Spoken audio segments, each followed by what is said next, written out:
Hi, welcome. I wanted to take the opportunity finally to do a reading where I prefer to do them here at my table in front of my altar. It's finally warmed up enough so that if I turn the heat off for a while, I'm not going to be paying for it for the next 24 hours trying to warm it back up in this humble little place. It's also a nice time to do a reading and honor my late father. Tomorrow's his birthday. He was an Aquarius.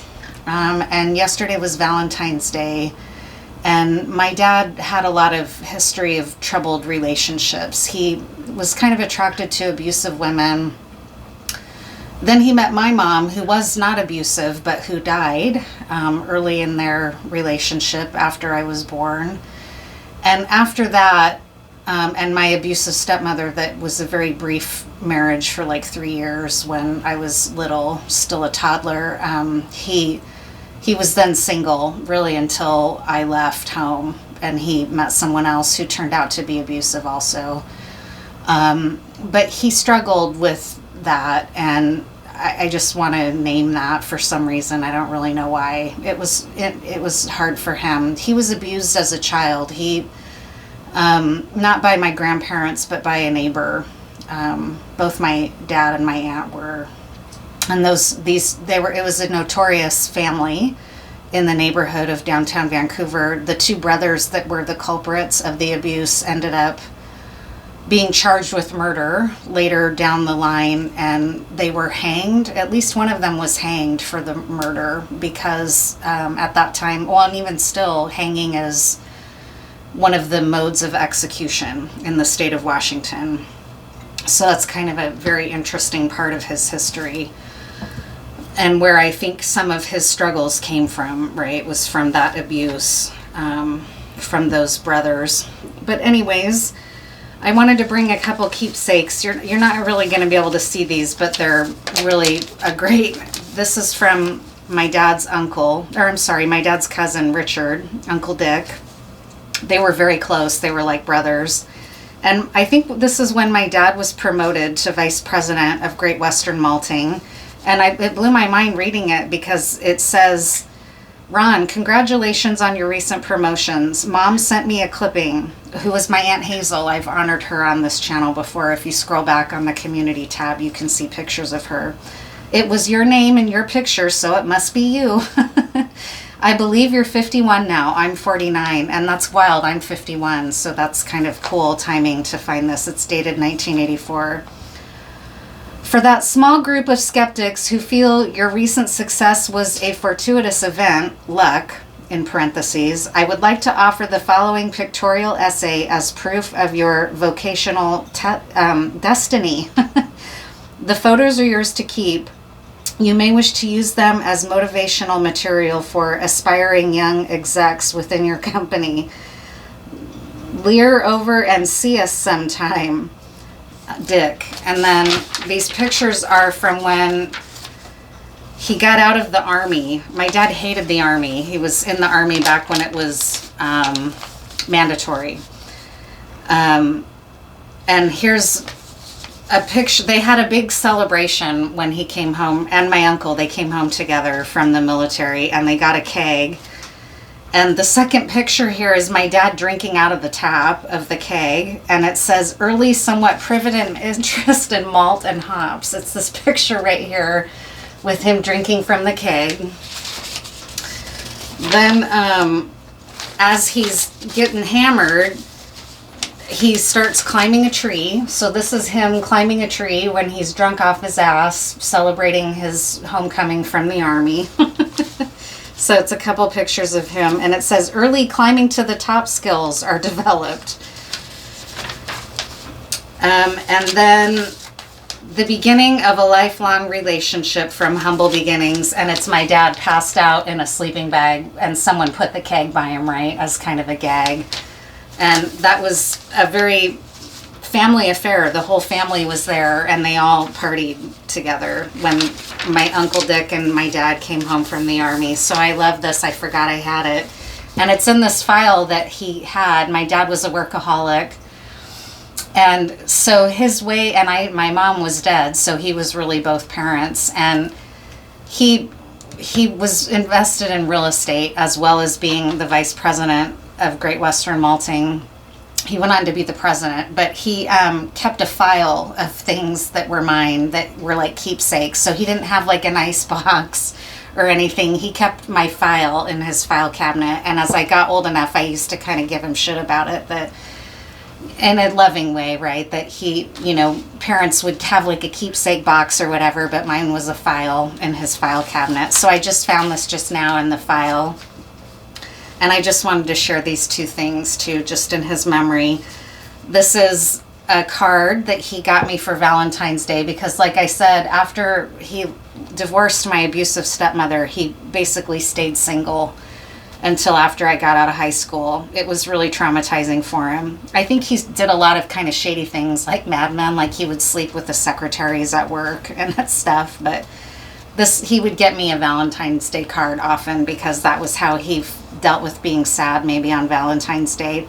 Cindy, to a wonderful daughter who's especially dear, a Valentine sweetheart each day of the year. Lots of love always. I love you very much, Cindy, today, tomorrow, and forever, your dad. So I'm glad I have that.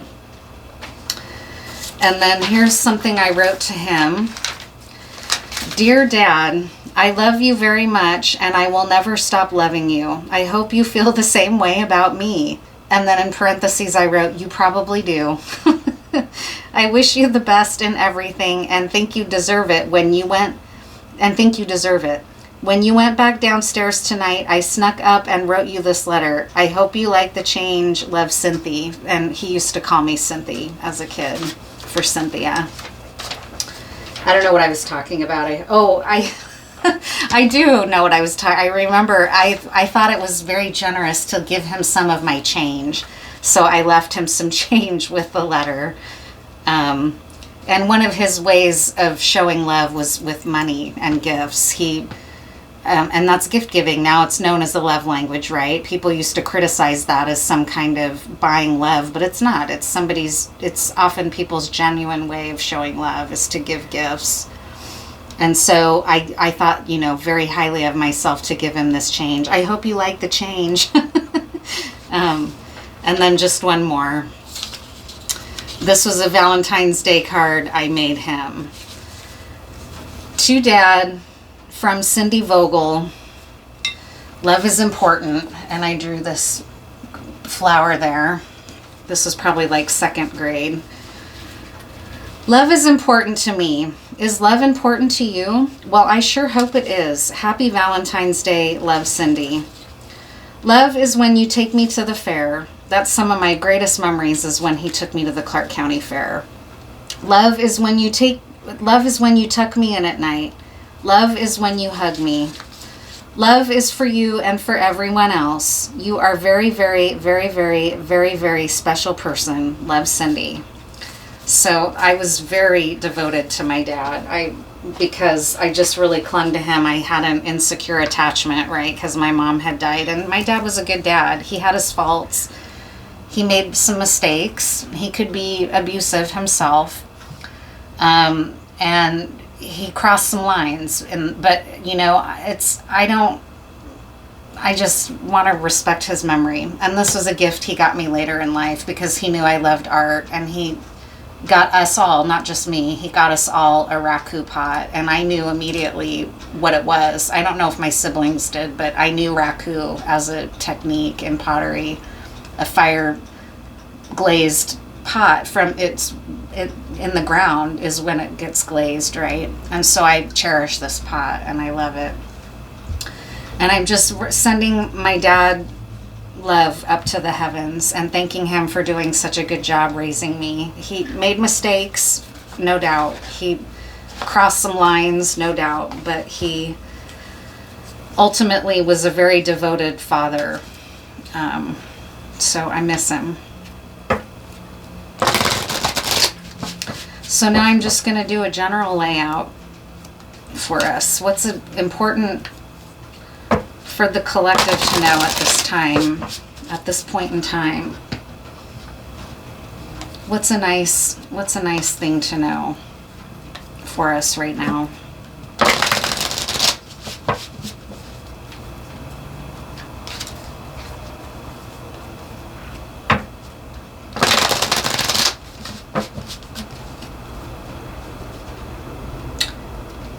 the Magician on the split, so there's maybe magic afoot.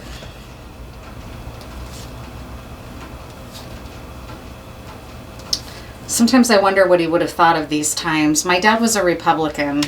He didn't start off a Republican. Like a lot of people who went through the Depression, my grandparents were Democrats, and he started out kind of left-leaning, and then he became a Republican. And I remember him saying, you'll become a Republican one day. You'll see, when people get older, that's what they do. And it's actually been the opposite for me. I've gotten more radical and leftist as I've gotten older. But he respected me as a thinker, and he encouraged me to debate him because a counselor had told him at one time, if you don't teach your daughter how to discuss with you and even encourage her to disagree with you at times, she's going to grow up afraid of men. And my dad didn't want that. He wanted me to be independent. And so he had his, he was very sexist though. He was a product of his time, but he wanted me to be independent, and he was attracted to independent women. He was even attracted to leftist women who smoked pot and stuff, even though for him that was like, hell no. He beat my brother up for smoking pot. And anyways, I don't know why I'm going on and on.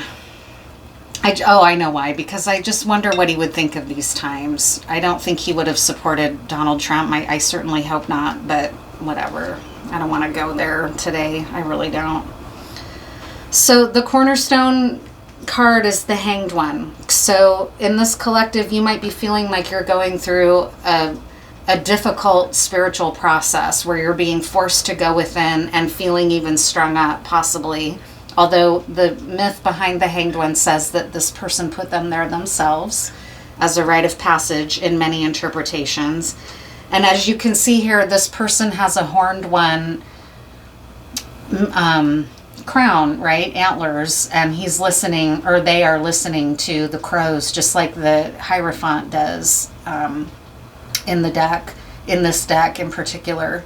Listens to the mysteries through the voices of the crows and the ravens, right? So that's the cornerstone image, is that you may feel like you're going through this process of a brutal kind of spiritual process, not like a happy one, but a difficult one that feels like a rite of passage. You're trying to move to calmer water, but there's a lot of conflict around you. But the good news is that a Five of Wands kind of conflict is like often described as child's play.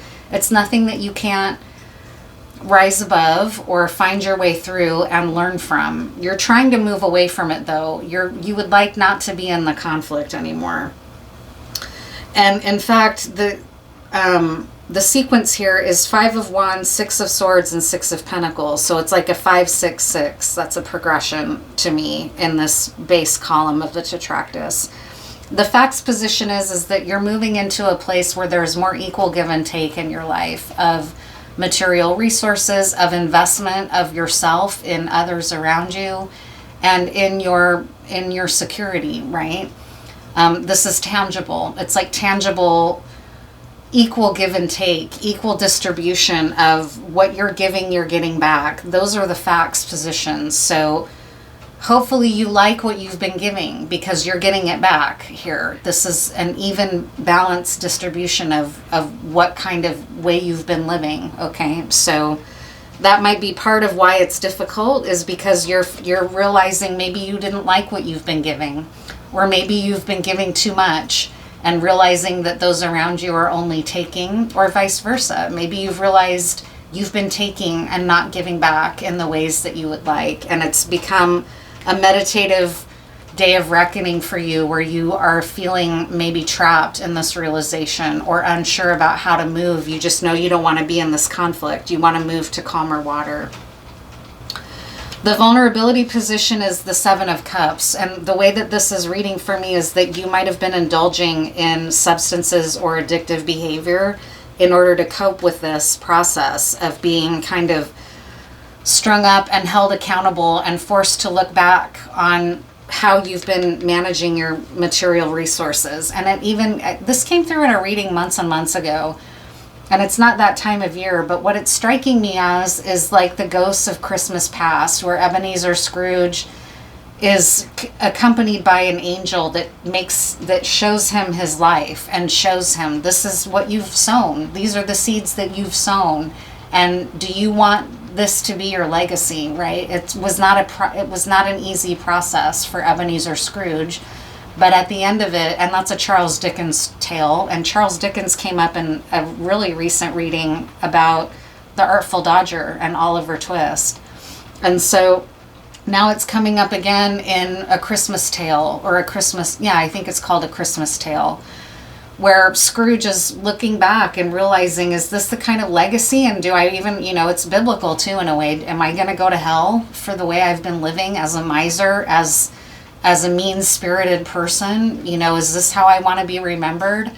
And it shocks him into a new way of living, right? Into a new way of being, where he invites the Popper family in for the holidays. I think that's where Tiny Tim's story is in A Christmas Tale.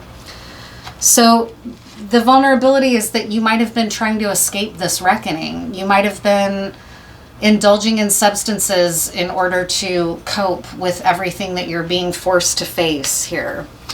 But the very heart of things is this Knight of Cups. And it's really illustrated in that. Like, he taps into his heart ultimately, even though it's kind of a difficult process where he's really forced to face himself and look in the mirror. And do I want to live like this, right?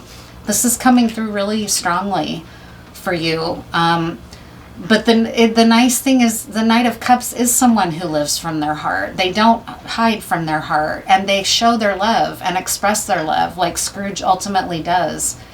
At the end of the story, right? He realizes, I don't want to be greedy. I don't want to be a miser. I don't want to be bitter and alone. I want joy and love and care in my life. And so he invites the family in to share his holiday meal. And he was shown love. Like, I feel like somehow in that story, the people he invites in were like his servants or something. I can't remember. I wish I could remember now. That's a play I went to with my dad. My dad is coming through really strong, but it's because I invited him to. Like, I wanted to honor him here. And now that I'm looking back, I remember going to see a play adaptation of A Christmas Tale.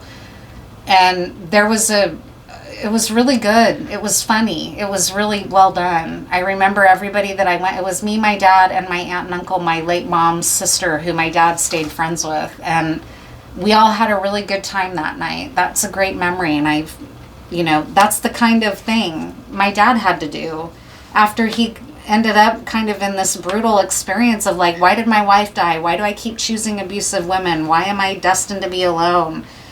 He did go through a period of alcoholism, right? But ultimately, my dad was a heart-based person, and he tried to live from his heart. He tried to raise me to be a good person. I remember one time I was mocking someone that I went to school with, and it became really disturbing to him at some point. And he turned around and said, Cindy, everyone is beautiful to somebody. And it really shocked me because it was unusual that he didn't just support me. He really tried to just be a supportive parent to me and not be a lecturer, right? But that was all he said. He just said that one phrase, and I was probably mocking someone's looks, I guess, right? And he just said, everybody's beautiful to somebody. And it really woke me up in that moment. Like, it was a really laser fine, like, truth that he dropped on me right there, right? So the strength position here is the Nine of Swords. Is that what that is? Yeah, so the strength is that you're willing to face this. You're willing to do this work here. You are willing to go through this accountability process. And Nine of Swords is usually a really pressed, like, too in your head, too tripped out. But you're like, well, you know what? Fuck it. I'm going to go there. I'm going to let myself be held accountable. I'm going to look at the wrongs or the mistakes that I've made. I'm going to own them. I'm going to face them. That's a Nine of Swords doesn't often come up in a strengths position, but it's coming up here showing that you're willing to do it, right? You're willing to do that work and get into a more even place in your life where you feel like you're on a more even ground. So that's really nice. And it's not easy work to face yourself, right? It's hard work. The devil on your shoulder wants you to be like, no, fuck it, let's get high, right? The devil on your shoulder wants you to just be in your sacral chakra, fuck around with, whoever, get drunk, get high, gamble, say fuck it all, live in your sacral chakra, live for addiction. The devil on your shoulder is really urging you to get high. I'm really feeling that strongly, and I know that feeling as I've kind of gone through some recent stressors. I keep wanting to revert back to smoking weed, and I wouldn't even judge myself if I did, because I like smoking weed, but there's like a deeper part of me that's been like, really though? Or why don't you just try something new? Why don't you try not turning to weed for a change? Because I've been smoking pot since I was 13. Right. So, and I've had periods where I go without, and they're great for me. And this is one of them. I haven't smoked pot in months now. But I understand where your devil can get you convinced that you should get high. Like, what's the harm? Getting high doesn't hurt anyone else, right? Like, why not? Why not just give yourself that? You deserve it, right? That can kind of, some people call it cunning, baffling, and powerful, right? That voice of addiction that can convince you to keep getting high, right? I mean, it killed multiple people in my family. It can drive you there, right? To your own death. And your devil on your shoulder might be really active right now, trying to convince you, why not just get high and say, fuck all this process, right? Get high and avoid the pain of going through the hanged one experience that you're in. The conscious mind is saying, if you can do this, you're going to be more solid and secure as a person. If you can avoid this temptation, if you can continue to face yourself, you're going to be in a more stable and secure place for yourself. Forget everyone else, right? And where the energy is headed is towards a Queen of Pentacles. So this might be you. You might be, by being willing to go through this process, you're coming into a secure place for yourself. It might also be that you're doing it for someone. That could be. Like, you've realized, I don't want to lose this person, and so I'm going to do the efforts that it takes. I don't know. Let's pull some cards. What's the Queen of Pentacles here? Who is this? Does this represent you and the process that you're going through?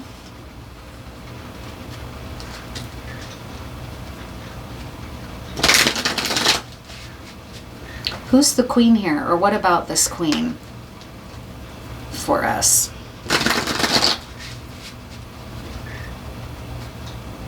Yeah, there's sorrow here. The split is the Three of Swords, which is very sorrowful. Something might have happened that propelled you into this process. And you're deciding very consciously, I'm not going to turn away from it. I'm not going to run away and get high. I'm going to face what's going on. It comes with a lot of sorrow. It's pierced your heart quite deeply. The Six of Cups is somebody from your past. So this queen is someone from your past that you love. It's a past relationship that signifies something good. It's something that you love and cherish. Yeah, you want a new beginning. You want a new beginning with this person from the past. You want to be able to offer something to her. And you're in this Knight of Cups energy. You're willing to do this. It's coming out. It's hard, though. You're really having to grapple with self here. This King of Wands may be the way that you've always done it. And you might feel at times like you're on top when you're in this King of Wands energy. It can feel like that if you live in that kind of fire where, if you like to take drugs, of course you're going to feel good, right? You're going to feel amazing at times when you get high. And so it's very tempting to just stay there, right? And be like, well, why do it? If I can feel good now, why not? Especially if you've been through a lot in your life, right? I mean, that's me. Why not get high? Why not go buy a bunch of weed and smoke and just indulge myself? Because I've lived hard in my life and I need something to soothe my pain. It's very easy for me to justify that. And I don't even judge anyone that does. Believe me, I don't. I do not judge drug use. I'm not somebody that judges drug use. But I'm also live in planet reality, which is, it can take you down some very dark roads into very life and death situations where you can kill someone or kill yourself.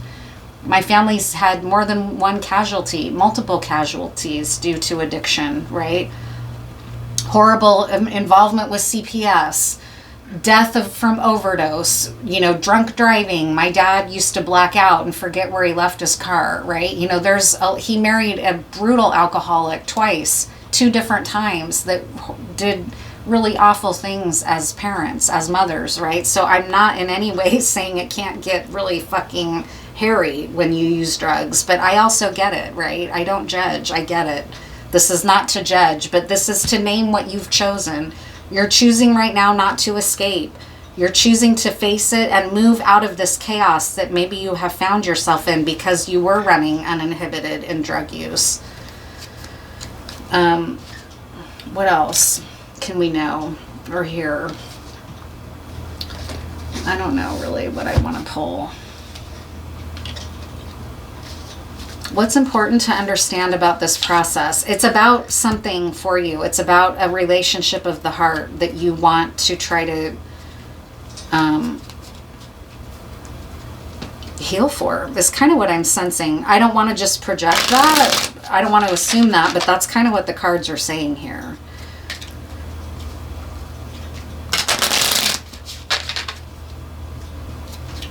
This person might have told you no more, like, I can't do this anymore, right? I ended a marriage over alcoholism. I was married to an alcoholic. I loved that person deeply, but at some point I just had to say I can't do it anymore.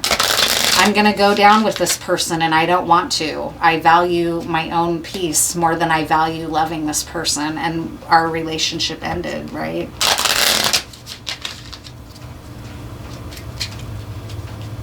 It kind of seems like that's what's motivating you here.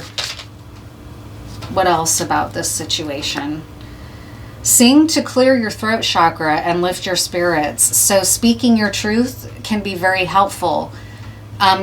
Sometimes one thing I used to value when I went to Al-Anon because of that relationship and marriage was going to speakers meetings and hearing someone tell their story. I always really liked that about the 12-step model, was the monthly speakers meeting where someone would get up and tell their story. To me, those were the most powerful meetings, when you learned someone's journey, right? But also it can be music, listening to music that helps you from musicians that understand and have been there, right? Maybe that's it. Let go of your timeline. Trust the natural flow of nature. Patience. And patience is not easy for a King of Wands, right? So you're trying to do that. You're trying to let go of, I want now. I want relief now. I want what I want when I want it right now. Drug use is very immediate like that. It's instant gratification, right? And you have decided, I'm going to let go of that. I'm going to trust this process, as painful as it is. I'm going to trust the process and be patient with this process of healing. Boom. Harness the power of poison to heal. The poison of the 9 of Swords. The truths that you're having to face about yourself. You've realized the way out is through. I need to harness that poison in order to heal. I need to face it, right? I need to go deep and look at where does it stem from, right? I remember my brother talking about that because my brother was in and out of recovery as a heroin addict, and he fell in love with this woman who was a coke addict, and she was really dismissive of the meeting process, right? And like, whatever, I don't need to go deep. I get high because I like it, because it feels good, right? She was like, this is stupid. What is there about that? And that's true. A lot of people, I remember thinking, well, I'm not trying to run from any pain. I just like how I feel, right? Well, that becomes its own thing. And it was my brother that told her, why don't you look a little deeper? And it's because that's what he had been told through all the times he tried to go to treatment. Heroin is notoriously difficult to recover from, and he was one of the casualties. He never could make it. He died, right? But he told her, why don't you look a little deeper? Why don't you be willing to go a little deeper beyond that it just makes you feel good, right? And that's what it's showing here, is that you're willing to do that right now. Accept, embrace, and love your heartbreak. Love your pain. That 3 of Swords that came up at the bottom of the deck, that's what you're trying to do. This time around, you're like, maybe I don't want to run from it anymore. Maybe I need to face this, especially if I don't want to lose this person. Maybe I need to go deep and feel the poison. Speak my truth. Listen to artists that understand what I've been through. There are plenty, right? And plenty of artists that didn't make it through that, right? That died as a result of their addiction. And you may have started realizing, not only do I want to lose this person, I don't want to die, you know. My brother didn't want to die, but he didn't make it. It was hard for him. It was hard for, you know, and that's like any addiction. A lot of people don't make it, right? What else for you about this?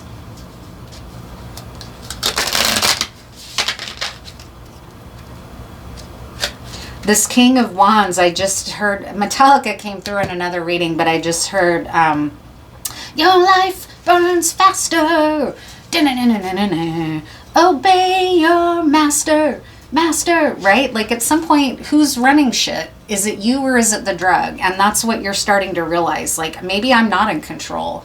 It's easy for us in an addictive process to keep trying to insist that we are in control. And then pretty soon you look around and it becomes obvious and you have that moment of clarity. I'm not in control. Look around. My life is out of control.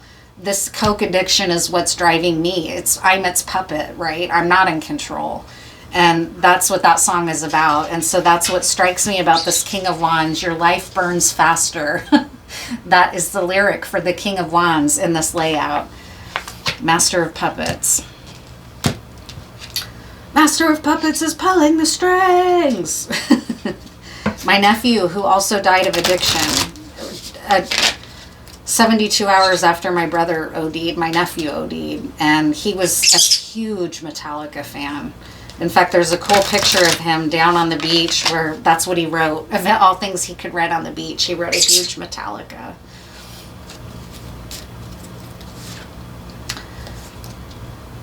Rebirth. This is like a rebirth process for you. Giving yourself a second chance. My God, you could not make it up. This is that for you. Whatever the addictive process has been, you've decided no more. I'm going to give myself another chance. I'm going to tap into my heart. I'm going to feel the pain. I'm going to embrace it. I'm going to cry it out. I'm going to go deep into the ocean of my sorrow, right? I'm going to face the grief. I'm going to face it so that I can try to heal it. So this process isn't running me anymore. And maybe so I can reconnect with this person, right? That might have been the motivator. And they always say you can't get clean for somebody else, but also you can use that as motivation. Like, I don't want to lose the people that mean the most to me, so I'm going to try. I'm going to try, right? That's where you are. You've decided, I'm going to try to give myself the opportunity to be reborn. I'm going to give myself a second chance. Oh, that's really beautiful. This is really beautiful. I'm congratulating you because it's not an easy choice. And in fact, it can mean a lot of loss. Trying to get sober can be like, well, who's going to even be in my life? My whole community likes to party, right? Or everybody I'm surrounded with doesn't want me to get clean, right? They don't want me to, they want, misery loves company. They want me to stay high, right? That can be scary, you know. Who wants to go to treatment? Nobody. You know. Nobody wants to be like, okay, I'm going to stop everything and go to treatment. Nobody wants to do that, right? It's a hard, and maybe you don't need to go to treatment. I'm not saying that, but that's often a choice. Like, if I don't go to treatment, I'm going to die. You know, sometimes it really becomes life and death, right?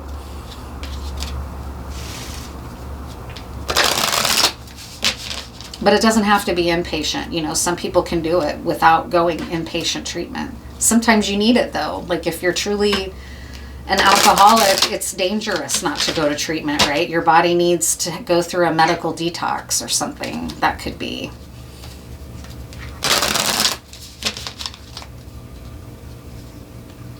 Beauty on the split.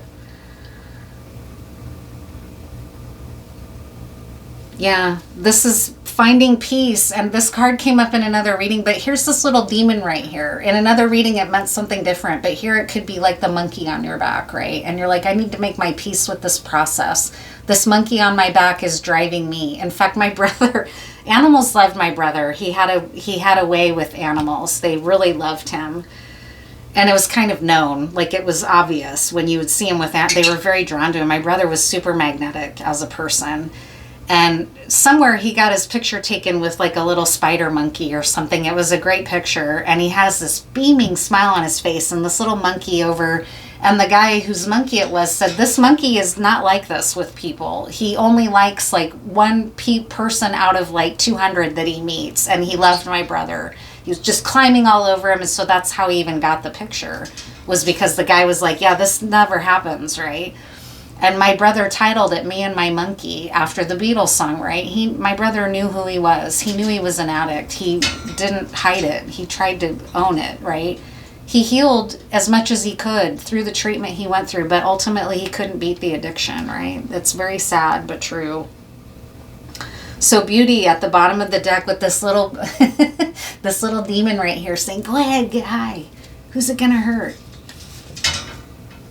Divination, this is a spiritual process for you. You might have, this might be a spiritual relationship for you, or else you are turning to a spiritual process to help you get clean. And in, like AA says, surrender to a higher power, right? For you, it might be not AA, it might be something different, a different type of prayer, right? A different type of healing, but it's spiritual because it's saying divination here. And the plants that are listed are jasmine, mugwort, oak, willow, agaric, and hazel. And those are plants that can open your third eye, especially mugwort, right? Jasmine, hazel, they're witching-based plants. And so turning to plant medicine might be a way for you to heal. A lot of times people who are trying to heal from addiction take herbal tinctures to help ease them and ease their nervous system. I know for me, weed is my drug of choice. And when CBD oil came out, it was great because I was like, at least I have that now, because part of why I smoke weed was because I have PTSD and it would just really blanket my nervous system and calm it down. But also you're high. And, so I didn't want to be getting high and going to work. But work was often a trigger for me because I work with other trauma survivors. And so CBD was like, oh, great. I can get the soothing of my nervous system without feeling high in my psyche, right? So it might be something like that you turn to plant medicines to ease the struggle, ease the burden of sobriety in the early stages. It can feel really raw and intense, right? What else? Protection. Hazel, again, hazel tree and hazel medicine might have value for you because it's here twice now. Hazel, lily, lavender, valerian, right? Those are very soothing. Valerian especially and lavender might be very soothing for you to help you sleep, along with mugwort, right? Along with willow. Willow is very pain relieving to the physical body. Bay leaf is very empowering. It's very empowering and masculine as a medicine, right? That's coming through kind of strongly, that you might be someone who's drawn to this type of healing while you go through this process, turning to other plants. The cocaine comes from a medicinal plant, right? Tobacco comes from a medicinal plant, but people's desire to let's just get more, right? It turned it into something that it wasn't meant to be, right? But that's the challenge with something like this. Same with opioids, right? The opium poppy is a good natural healer, right? But people had to extract it and turn it into something that became highly addictive. So that's interesting. That might be worth exploring for you. Or another thing just came through. You might go and do a healing through ashwagandha, or even better, if you're an opioid addict or any kind of addict, iboga, right? You can go take iboga or ibogaine, which is the chemical representation of it, not just the natural plant, but a chemically isolated makeup of the iboga plant, and take iboga, right? That's something that I considered doing after my brother and nephew died and I wanted healing, even though I'm not a heroin addict. I wanted to go take iboga possibly and find healing. I never did it, but I seriously considered it. And that might be something. Iboga and ibogaine are considered addiction interrupters. They give you a second chance to help you reset your body out of the addiction and back into health. You have to maintain that. You can't just be like, great, I'm free. Now I'll go live again how I want. Like the idea is that you learn from it, right? That you let it move and change your spirit and help you heal on a spiritual and soul level. So that might have meaning for you.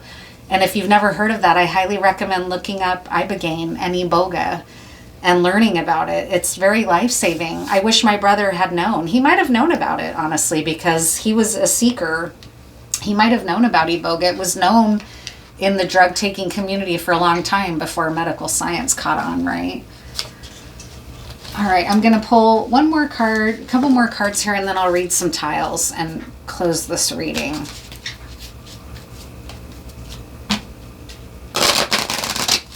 From this Roses deck.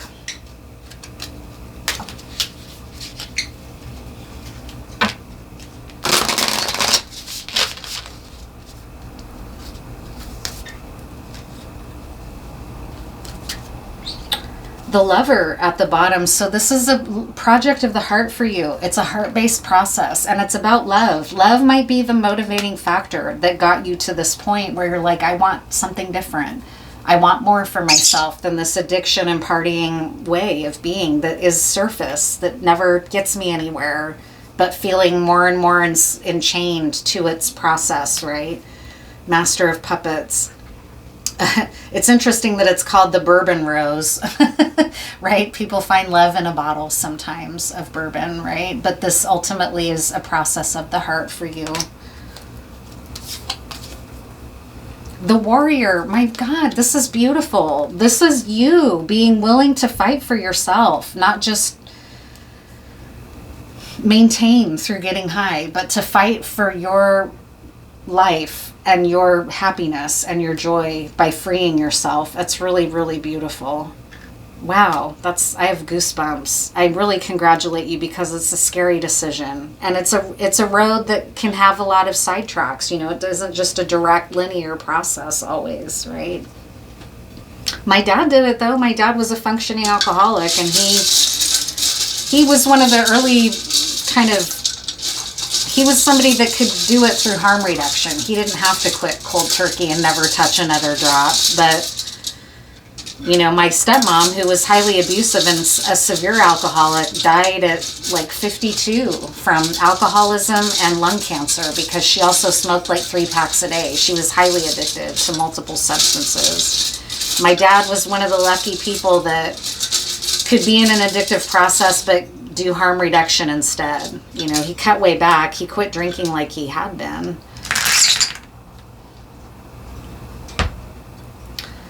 Money.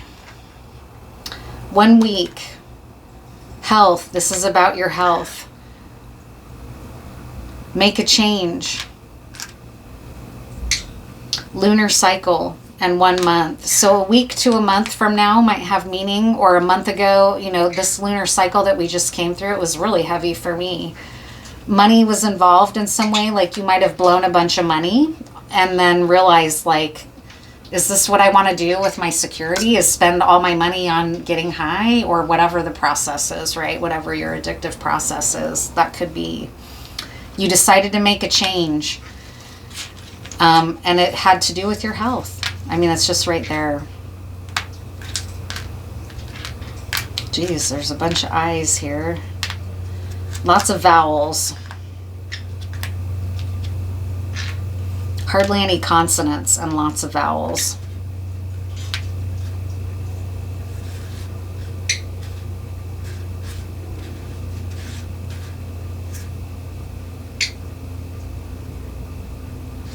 Roar. Yeah, this lunar cycle might have had meaning for you. This recent full moon in Leo. Roar, right?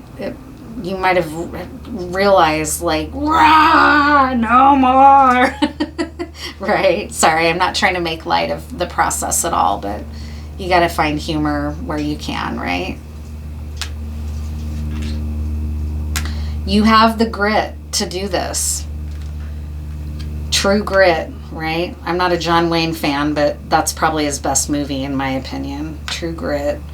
And they remade it into a way better version in my opinion, so.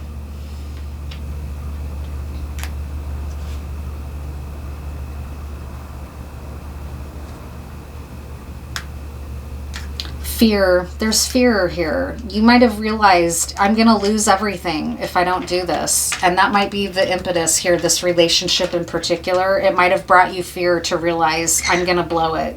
If I don't get serious here, I'm not going to make it. Or I'm going to die. Or I'm going to lose this person, right? Fear might have been what you finally woke up to, right? And found the grit within you to do it for your own health. And maybe for your money, because you might be spending too much money on your addiction, right?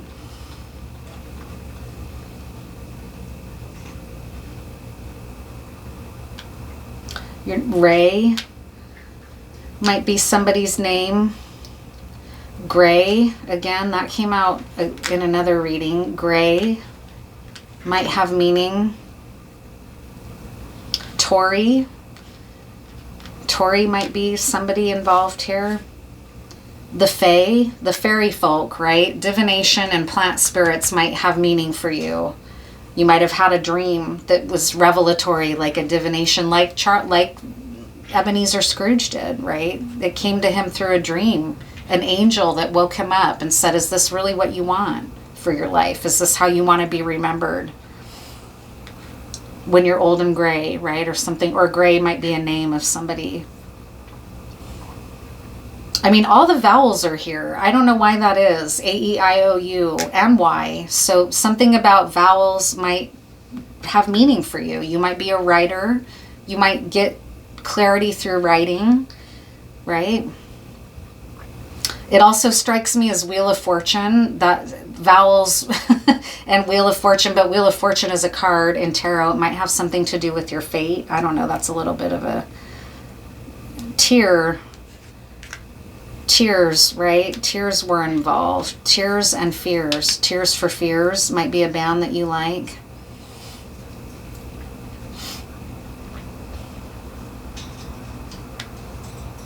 Rage. Rage might have been involved. Violence can often happen as a process, a part of addiction process. Touring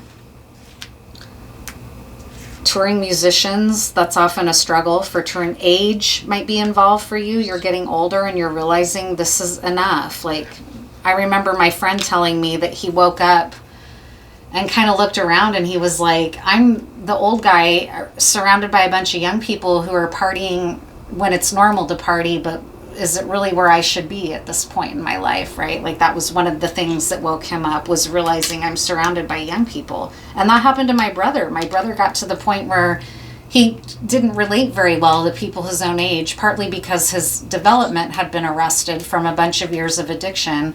But because of that, he felt more comfortable around younger people. But I'm sure that weirded him out at times, right? Like, why don't I want to be around, am I immature? Right? That could be. Toy might have meaning.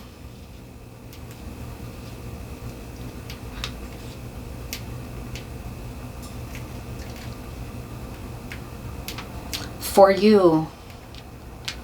You're doing it for you, right?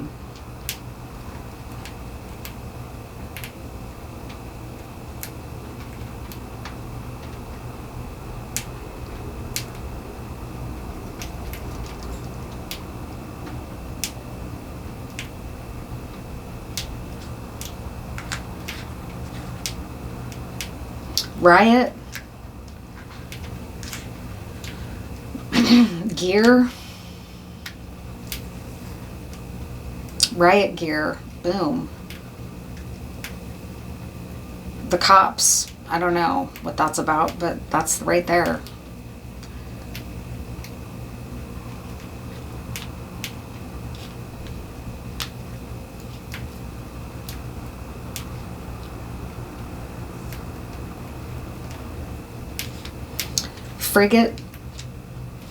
Frigate birds might have meaning to you for some reason.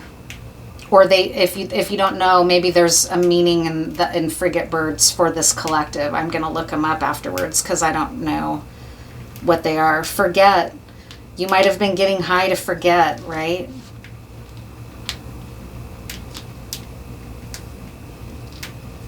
Forget you. don't forget about you, right? Or, you know, that might have been some stubbornness in you, right? Forge, like iron. Rio, like river, right? Rio, or the place, Rio de Janeiro, might have meaning.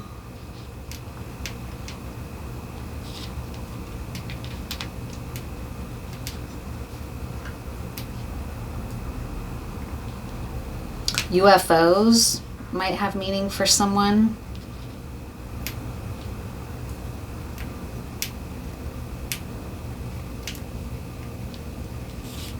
Tire.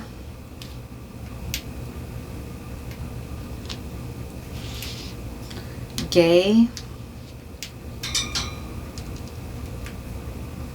Fog.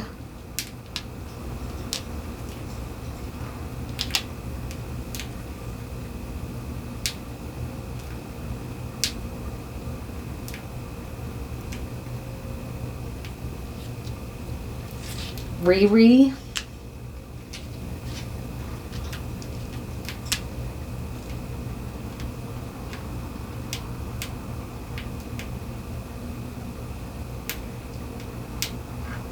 Tay is a name, Tay.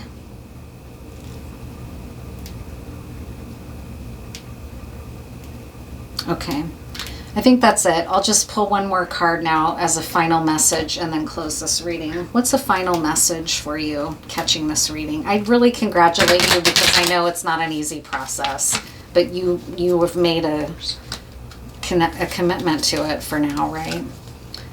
The Ten of Cups. This is what can come for you if you see this through. You want something that's more real, that's a real happiness, that's a genuine happiness, and not a happiness based on a substance or an addictive process that's fleeting, right? You want true joy here. And you can have that by being willing to do this work and go through this process as the Ten of Cups. Here's a flyer I didn't notice. Temperance, healing, right there. This tiger is being willing to go into the depths of his heart and into the depths of the water to see what he sees and to feel what he feels and to face himself, right? It's super beautiful, really a gorgeous image. And by being willing to do that, the Ten of Cups is the reward for going so deep. This is a very abstract image, but it's like a skeleton mother and child. It's getting down to the bones of truth. And as a result of that, getting everything you ever dreamed. I'm so happy for you, whoever you are out there. Congratulations, because it takes courage to do this. And so many people don't make it. And I'm cheering for you. I'm cheering you on. And I'm glad that I did this layout. My God, I feel like it's a gift to me, too, in a way, to get to bear witness to somebody's process like this. I really feel honored to have read your cards, whoever you are. It's really hopeful. And don't forget things like your plant allies. They can help you through this time. Stay connected to the heart. And these plants can help protect you, including doing something like iboga, right? Or ibogaine. That can be such a powerful ally that you know you're never going to walk alone if you do that kind of process. It's not for everyone. Psychedelics aren't for everyone. But also not even iboga, mushrooms. They're starting to find out that psilocybin, especially for veterans, right? And you came through as a warrior. Psilocybin can be healing for the deeper issues, maybe with PTSD, and right? And iboga could potentially interrupt the addiction process and give you that second chance. So it's really, again, I have chills. I'm really honored. And I really congratulate you. This is a very beautiful, meaningful, courageous process. And maybe you need to hear that because your community isn't really giving you that, or is saying that's great, but secretly not wanting you to move away from them, right? That happens when you decide to get sober. It can be hard to know, well, is there anybody going to be there when well, there are going to be. And it's it's like a better foundation of joy. So I, again, really congratulate you. And I'll see you in the next one.